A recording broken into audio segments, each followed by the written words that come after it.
रात का अपना एक अलग ही जादू होता है।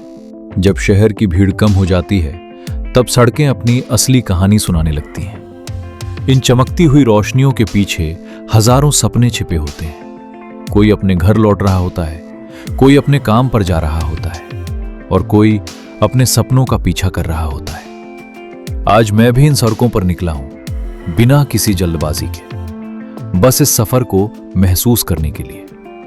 हवा का हर झोंका एक नई ऊर्जा देता है और हर मोड़ ऐसा लगता है जैसे जिंदगी का एक नया अध्याय खुल रहा हो। कभी कभी हमें रुककर ये नहीं सोचना चाहिए कि हम कितनी दूर पहुंचे हैं, बल्कि ये देखना चाहिए कि हम कितनी दूर निकल आए हैं। जिंदगी भी इन सड़कों की तरह है, कहीं सीधी, कहीं घुमावदार, कहीं रोशनी से भरी तो कहीं अंधेरे से।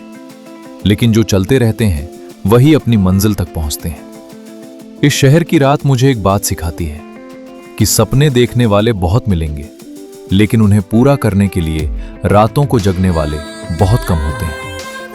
इसलिए चलते रहो, सीखते रहो और अपने सपनों का पीछा करते रहो, क्योंकि एक दिन यही सफर तुम्हारी सबसे खूबसूरत कहानी बनेगा। और जब तुम पीछे मुड़कर देखोगे तो समझोगे कि मंजिल से ज्यादा खूबसूरत उसे पाने का सफर था।